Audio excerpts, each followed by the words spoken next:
Coming up on this Monday edition of Daybreak, Korea's main opposition party elects former presidential candidate Moon Jae-in as its new leader, as the party looks to reorganize itself ahead of some crucial elections. As tensions grow ahead of next month's joint South Korea-U.S. military drills, North Korea fires 5 short-range missiles into the East Sea. Plus, the leaders of Russia, Ukraine, Germany and France will hold a summit in Belarus on Wednesday to discuss a peace plan for eastern Ukraine. Daybreak begins now.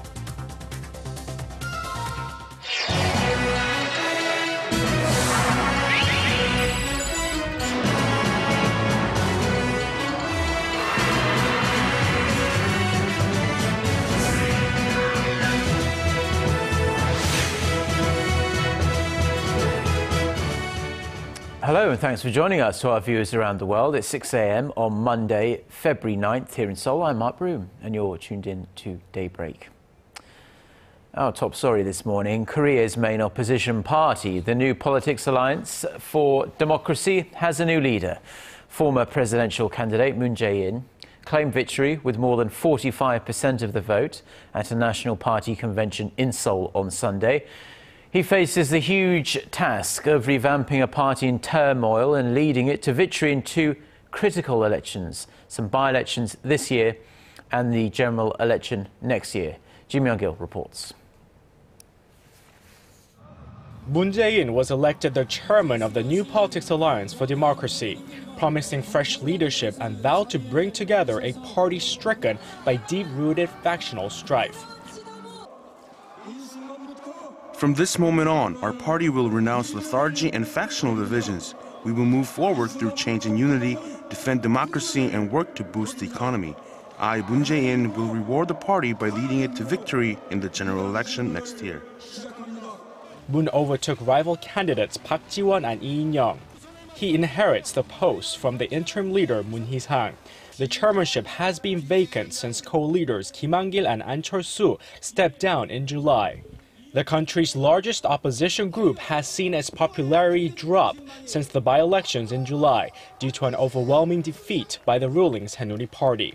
Since the drubbing, the party has failed to present a clear vision of its goals, grappling instead with internal feuds. 5 Supreme Council members were elected at the party convention on Sunday.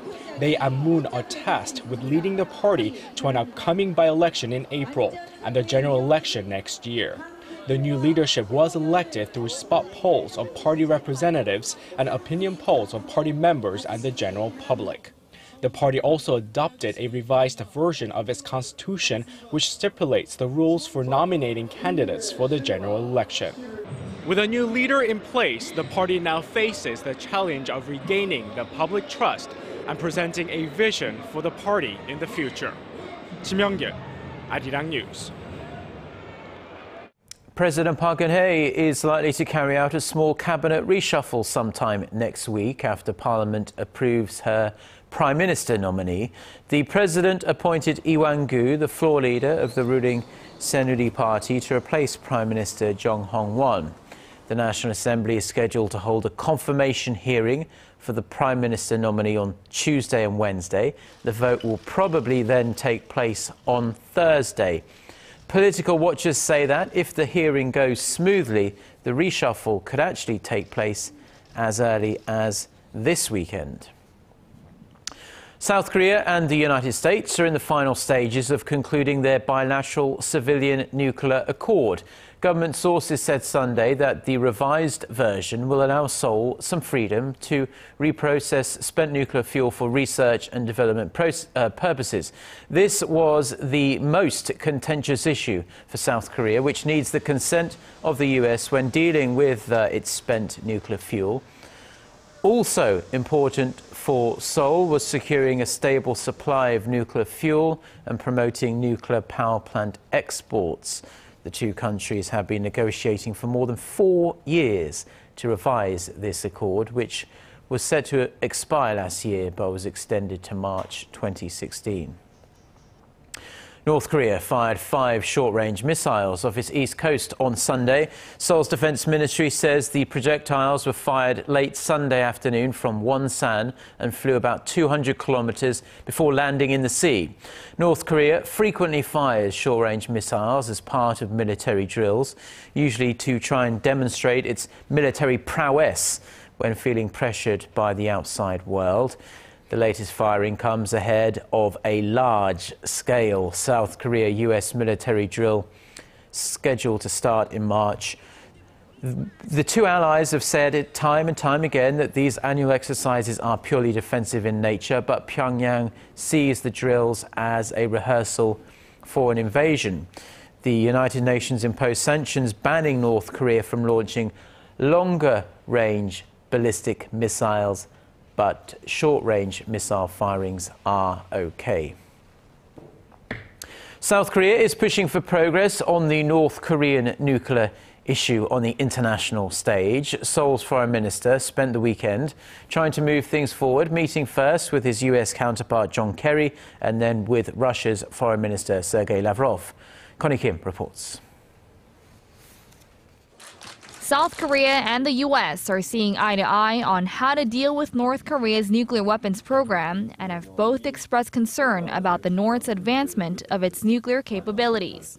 Seoul's Foreign Minister Yoon Byung-se met his U.S. counterpart John Kerry on the sidelines of a security conference in Germany on Saturday, where they said Pyongyang's nuclear program represents the biggest security threat in Northeast Asia.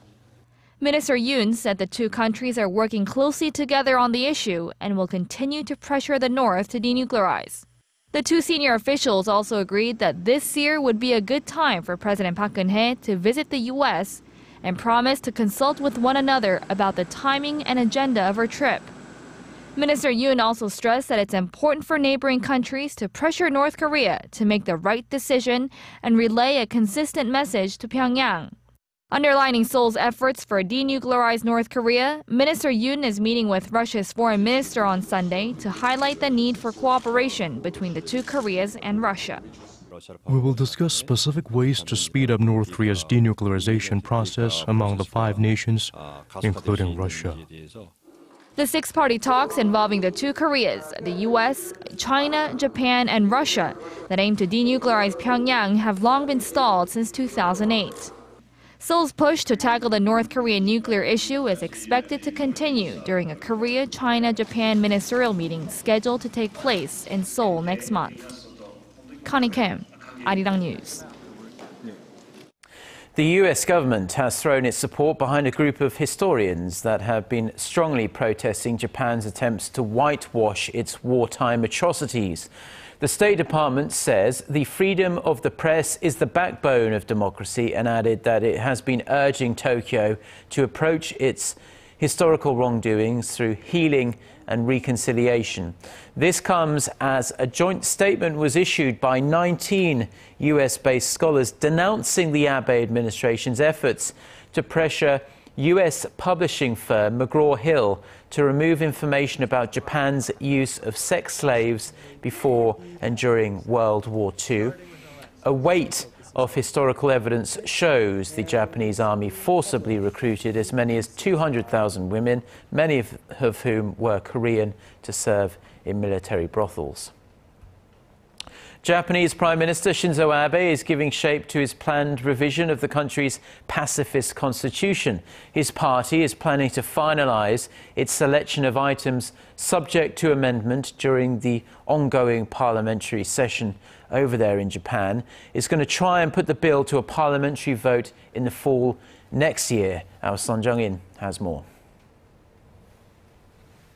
The Japanese government is moving forward with its efforts to revise the country's pacifist constitution. Japan's ruling Liberal Democratic Party's headquarters for the promotion of revision to the constitution is expected to start working on its selection of items on the agenda for constitutional amendment. They plan to finalize it no later than this fall. The party then plans to submit the constitutional amendment bill at the regular session in January next year. And after the House of Councillors election next summer, they plan to put the bill in motion during the extraordinary session in fall 2016. Japanese Prime Minister Shinzo Abe says the party will devote all of its energy to gain control of 2/3 of the seats in the House of Councillors election so it can swiftly move from a vote in the Diet to a public referendum in 2 years' time. We must win the majority of the votes at the public referendum. This is our top priority. Abe's government also plans to include other items on the agenda for constitutional amendment that are closely related to the people's lives, such as environmental rights and fiscal health, to win more public support. But also tough road lies ahead for Abe and his party, as the new Komeito party is deeply against the move. And according to a recent opinion poll, more than 2/3 of the Japanese public are skeptical about the planned changes. 손정인, Arirang News.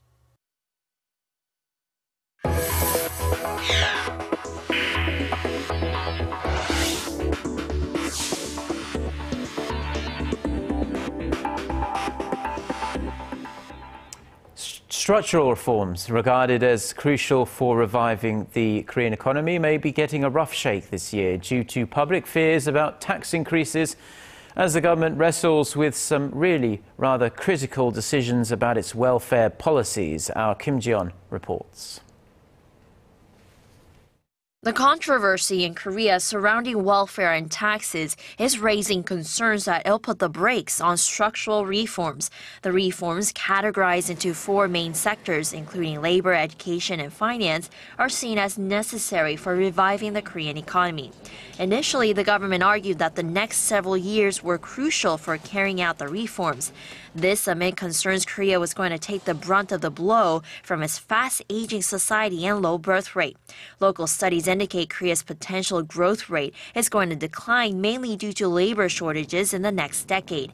But it's not just the population changes. Economic indicators from the start of the year are deepening the wrinkles as well. The country's exports were slashed nearly 0.5% in January from the same period last year to $45.4 billion. The number of those employed is estimated at some 450,000 this year, down significantly from last year's 533,000.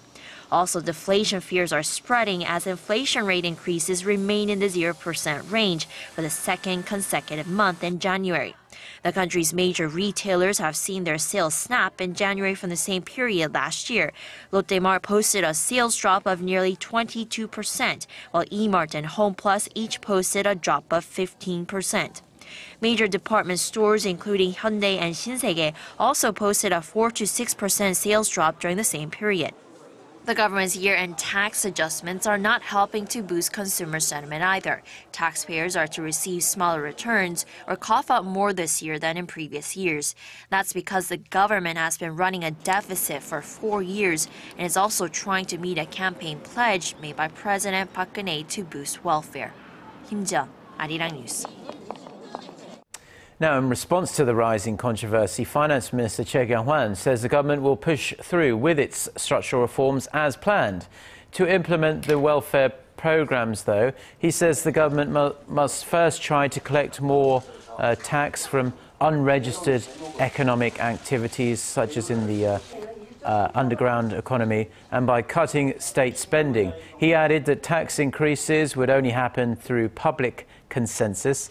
Chair also asked the public for patience before jumping to conclusions when it comes to debating the effectiveness of the government's welfare policies, saying these policies are still in their infancy. Now, it's been 2 decades since home shopping TV channels were launched here in Korea. Since then, they've become an essential sales outlet for smaller companies. And they've also come into their own with their rather unusual formats and high-demand products. For this week's Industry Insight, here's our Song Ji-sun.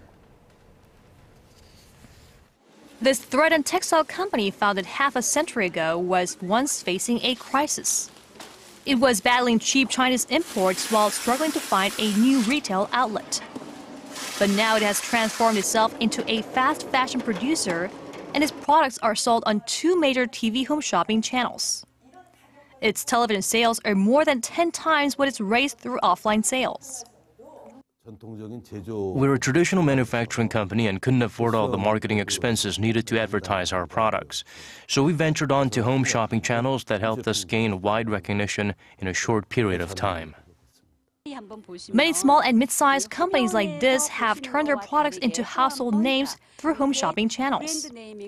There have been many changes in the past 2 decades since home shopping channels first launched in Korea. The channels now offer practically everything under the sun, and the format has also evolved over time. Korea's home shopping industry has created a unique business model. Unlike the kinds of short infomercials you might see in other countries, Korean home shopping channels manage to keep the viewers watch the shows for a full hour by making them entertaining. It's not just celebrities advertising the products, but ordinary people testing them with industry professionals. Korea's home shopping format of featuring a single product has also captured viewers overseas, especially in Asia. 4 Korean channels, mostly run by large conglomerates, have entered 10 countries over the past decade. And this leading channel is now seeking to expand its sales overseas to become the world's #1 home shopping distributor by 2020. We've reduced the risks by entering the market through joint ventures, and we established an international outsourcing company to customize our product line. We also focus on introducing Korean products by smaller companies because it is harder for them to enter foreign markets than larger companies can. In fact, over 70% of Korean products sold overseas through the channel are by small and mid-sized companies, creating a new Korean wave of products. Government regulators say home shopping companies' move into foreign markets could also help improve market issues here at home, like the high commission taken by the stations. Expanding their overseas business could improve their profits as domestic market growth is slowing down, whereas foreign markets are just booming. This could also make room for domestic home shopping channels to lower their commission rates, which stand as an entry barrier for small and mid-sized companies. The government will also launch a new public home shopping channel in the first half that will be solely dedicated to handling the products of small and mid-sized companies in its bid to help startups use home shopping channels to introduce their products. 송지선, 아리랑 뉴스.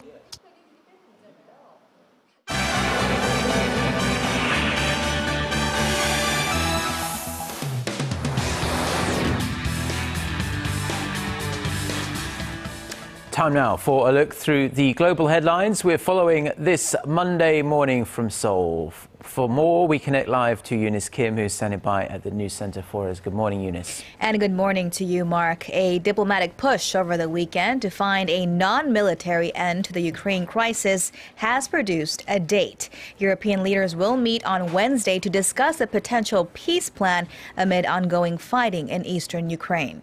The meeting is slated to be attended by the heads of state of Ukraine and Russia, backed by their counterparts from Germany and France, who have been leading efforts to determine a workable peace plan. German Chancellor Angela Merkel and French President François Hollande met with both Ukrainian President Petro Poroshenko and Russian President Vladimir Putin separately in recent days. But President Putin said that talks scheduled to take place in Minsk would only happen if an agreement is reached on a number of points beforehand. This as heavy fighting continues in a strategic town in eastern Ukraine. Some 170 civilians escaped to the Ukrainian capital of Kiev on Sunday, while hundreds of vehicles were seen crossing into the Russian border. More than 5,300 people have been killed by fighting between Ukrainian forces and Russian-backed rebels since April of last year. Jordan's Air Force chief says Jordan has launched 56 airstrikes against Islamic State targets since the group's release of the video showing a Jordanian pilot slain by fire. General Mansour al-Jabour said they've targeted IS weapons depots, training centers, and military barracks, adding that revenge for the late pilot, Lieutenant Muath, was still at the beginning. He estimated some 7,000 IS fighters have been killed since the start of the coalition airstrikes. This as a squadron of F-16 fighter jets from the UAE arrived in Jordan with reported plans to coordinate airstrikes against IS with Amman. And Greece's new anti-austerity Prime Minister Alexis Tsipras says Greece needs a bridge loan, not more bailout money. The 40-year-old leader told his parliament Sunday that the bailout program had failed Greece and that his new government is not justified in asking for an extension, quote, because it cannot ask for an extension of mistakes. He made clear that the government would stick to its pre-election pledges while cutting bureaucratic spending. Greece's current loan program ends on February 28th.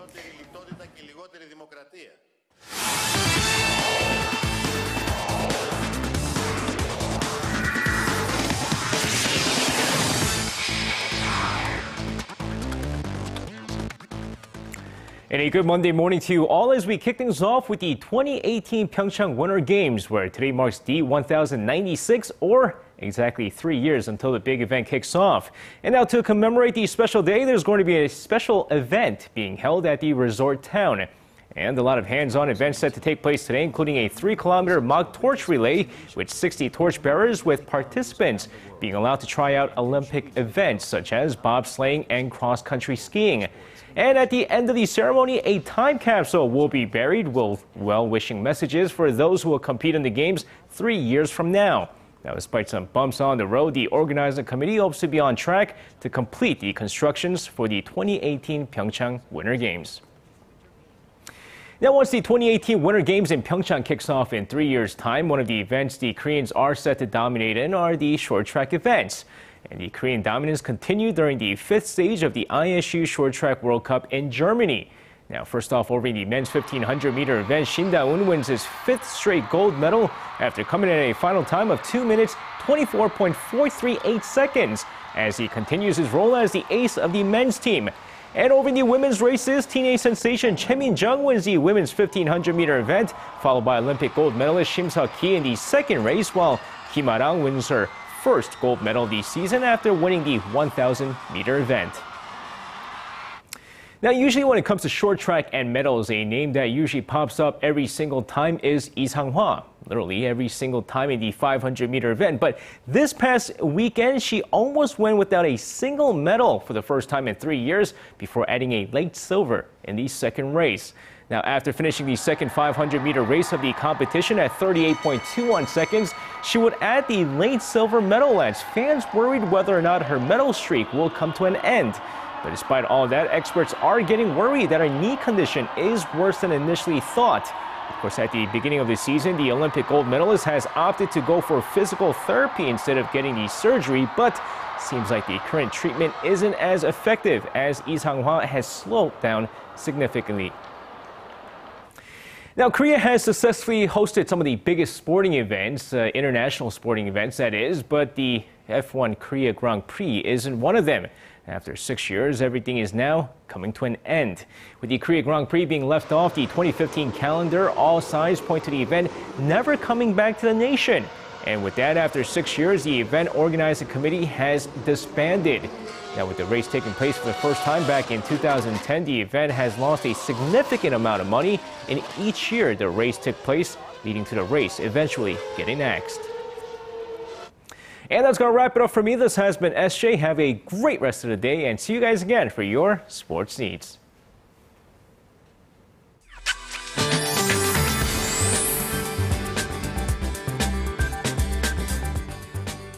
Good morning. Bitterly cold snap that started yesterday should continue today. The low in Seoul plunged to -12 yesterday, but we're waking up to even colder morning today. But daytime highs will be much higher, jumping up to freezing mark here in Seoul and on to the positive side for the rest. Partly sunny skies will be featured for the most part, but right now rain clouds are dropping snow to the area. Accumulation will be less than 1 centimeter, but still people in Jeju will need to take a special caution out on the roads this morning. With that in mind, let's take a closer look at the readings for today. The morning low here in Seoul is kicking off at -13, then the daytime high will peak to 0, while Daegu and Gwangju rise to 3 and 1, and even Busan will only rise to 2 this afternoon. Now let's see how other regions are looking. It looks like Jeju Island will hike up to 2, Daejeon and Dokdo Dokdo should see a high of 1 and 0 respectively, and Mount Keungang will be freezing cold throughout the day. Well, be sure to dress extra warmly today and hope you have a wonderful start to the day. Thank you very much, Jaein, for the weather, as always. And that's going to do it for now. Korea Today is coming up at the top of the hour. Have a great day. Goodbye.